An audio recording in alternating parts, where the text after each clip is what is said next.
Welcome to Hoovie's Garage, the dumbest automotive channel in all of YouTube, and this is my wife's very nice 2017 Land Rover, Range Rover Supercharged long wheelbase. And in the school pickup line, this thing's probably among the king of the dinosaurs. There's a lot of big SUVs, and minivans have sort of fallen out of favor because people want big SUVs like this. Really, I don't get it. But what if I told you there was a van?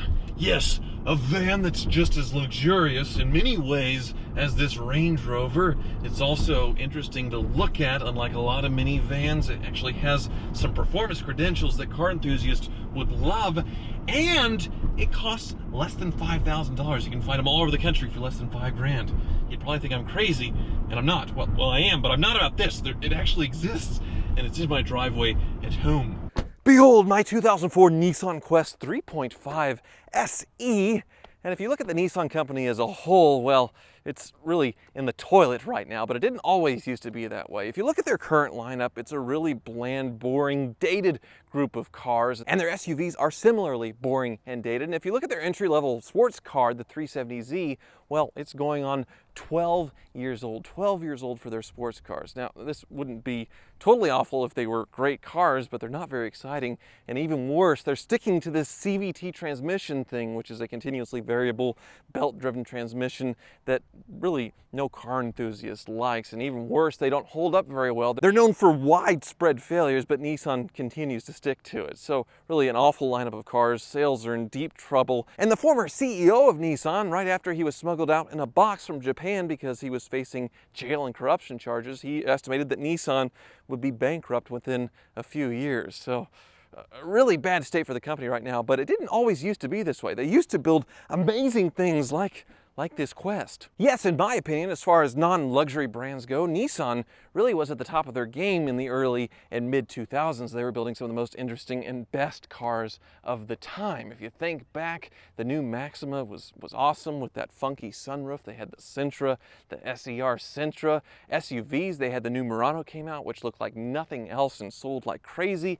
And then the Pathfinder Armada, big old brutish thing that everybody loved. It basically looks the same today in 2020. The Ultima was good as well, and the Xterra was a worthy successor to the Pathfinder, and even the 350Z came out during that time, which was a darling. It was an amazing car, but it hasn't changed in decades, which is why it seems kind of stale. And mixed into all of that was also this, the Nissan Quest, which a lot of people don't remember the Quest, but for its time, it's the most interesting, luxurious, nice, really cool minivan of the time. Now, Nissan doesn't make the Quest anymore. They gave up after the 4th generation totally bombed because it's way uglier than this, and it's a CVT that liked to blow up, so nobody bought them. But this is actually the 3rd generation of Nissan Quest. The first two were on a platform shared with Ford. You remember the Mercury Villager and the Nissan Quest, that 2nd generation, they kind of look the same. And then the first one's based on the Aerostar. So this 3rd generation was the first time they built a minivan on a clean sheet of paper. Well, almost a clean sheet of paper, because this is on the same platform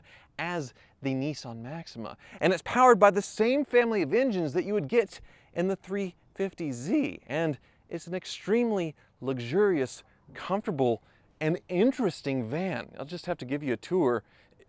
It's super cool. Now, a lot of people think that when you buy a minivan, you've just given up on life, you've given up on being cool, just hand in your man card or whatever, but I've never been like that. Now, my wife wanted to get a bigger vehicle. She didn't like the small Mercedes wagon. It wasn't really that small. I said, well, I bought this minivan, you can drive it, it's big enough, and she rejected that immediately, which is understandable. It is older, but it is a considerable upgrade to my last minivan, because I am a minivan enthusiast. I had a Toyota Previa, which was a really cool space-age funky van like this, but when I saw the crash test video, that's when I traded it in for this Quest, because this Quest has a 5-star crash test safety rating from the front and the side, unlike the Previa, which in a front-end impact, the steering column, well, it just impales you in the chest. So this is an upgrade in a lot of ways, except it is front-wheel drive. That is kind of a downside, but the shape of it is equally funky. To me, this thing looks kind of French, like a French car, just from the weird shape, a Citroen or something, but then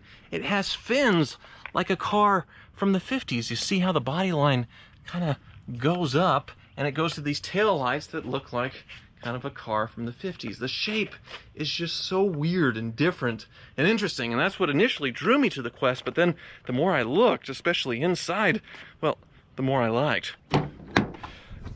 Yes, the interior is funky, but let's get some air flowing because it is hot, hot, hot. Hot, hot outside. So, behold the Nissan Quest interior that is, well, hang on, give it a minute. I'll rev it out of this. It'll stop eventually. There we go. There we go. All right. Stop. I'm trying to talk. Stop. Yeah, I swear it stops eventually. Come on. There we go. There we go. Okay, behold the Nissan Quest interior. And if you look at this center console, it kind of looks like Darth Vader's mask here with the vents. It definitely looks like a Star Trek shuttle pod with the way they control this thing. And all the instruments are centered. They're in the middle, which Nissan was doing this before Tesla got the idea. Same with Saturn, which makes the shape of the dashboard pretty much the same whether the steering wheel's on the right or the left. Well, kind of, but Nissan decided to put a storage shelf right in here.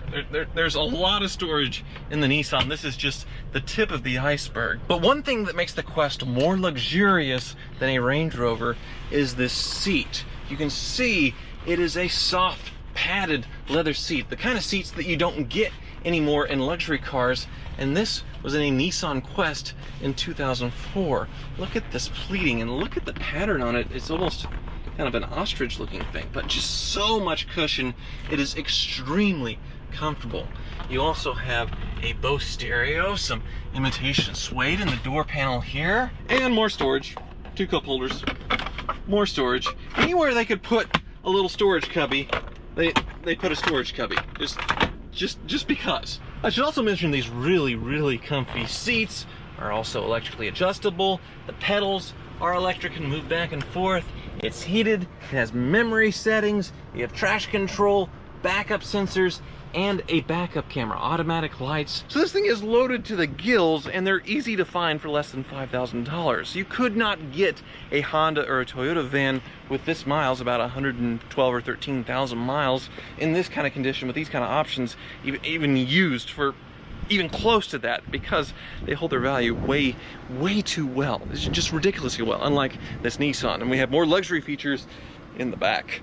So this Quest has 2 equally comfortable, cushy captain's chairs, and then a full 3rd row back here. Now, a lot of SUVs and vans have a setup like this with the captain's chairs and the 3rd row bench, but I don't think a lot of them can do this. The Quest has a unique feature with these seats where you can put them forward and back to give your passengers in the rear more legroom, or you can make this person in a more loungy, comfortable position. But when you fold this seat down, this is my favorite part, you do not get this much room in a Rolls-Royce Phantom or a Range Rover long wheelbase. I have a chaise lounge back here in a minivan. The way the seat folds down, the way the floor is made, where the 3rd row seat sits up higher than the 2nd row and the 1st row, gives me this stadium seating to this amazing visibility. And it seems unthinkable for any young person to want to have one of these before they have 3 or 4 kids, but look at all this space, especially if you're dating in the world of social distancing where you can't go out to restaurants. Well, you have basically a table setting for 2 right here and a lounge to hang out and watch a movie or just hang out, or, well, you can even recline this seat and, well, do other things like look up to the sky, because this van has safari windows. Like the Maxima back in the day with the weird sunroof, this thing has 4 panels just for basically no reason other than to look cool, and you can sit back and just gaze at the stars and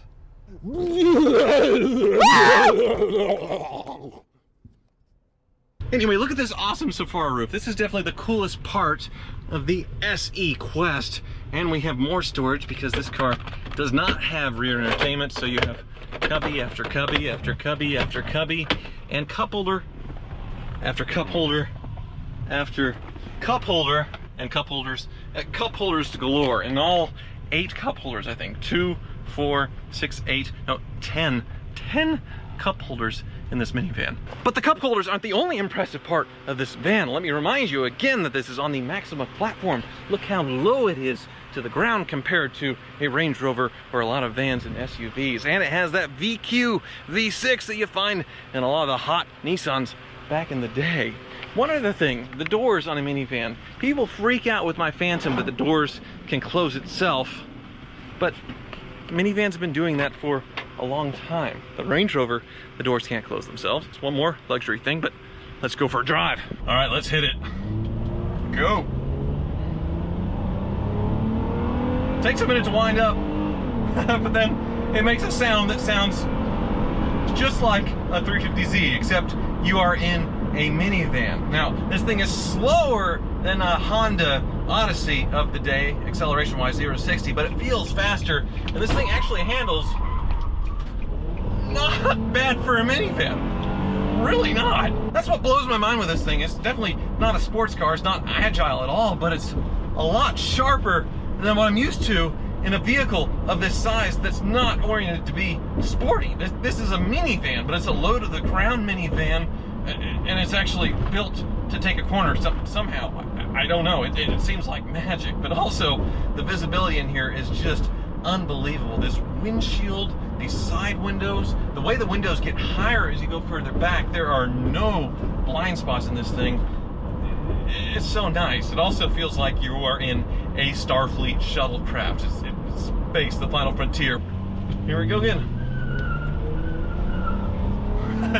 See a little tire swivel there? And it makes an amazing noise. It's not all that fast, but it makes a great noise. Now, there are some issues with this van. There's that belt squeak you heard, and there's definitely some other weirdness going on. The check engine light's on, but it drives fine, and this thing cost me $4,000. I traded in my Previa van and gave some money on top, but what a deal. This is so much car for the money. SUVs are so overpriced because that's what everybody wants, and also everybody wants Hondas and Toyotas, so those minivans are just way hyped. But the Nissan Quest, this third generation, which is actually pretty rock solid, reliable, has a timing chain that likes to go bad, but still, you're replacing timing belts on Toyotas and Hondas anyway every 100,000 miles. But other than that, this is a really solid van before Nissan really took a dump. So if you're looking for something extremely comfortable, really usable, I mean, the cargo area in this thing would be insane with all the seats folded down, and interesting, this is the van. This is what you should buy, a Nissan Quest. Yes, a Quest. So yes, a minivan that you can find anywhere for under $5,000 that in many ways is more luxurious than a Range Rover. It's also very interesting in many ways and fun to drive. So why haven't you bought a Nissan Quest yet? I think that's just from the air conditioning, just some water, I hope. But anyway, it's sad what Nissan is now with their CVT Trans and their boring products. You know, Nissan today kind of reminds me of what Hyundai and Kia were back when this van was new in the mid-2000s with all their boring, uninspired, and just junky products. It's like they switched places, and now Nissan is what Kia and Hyundai used to be.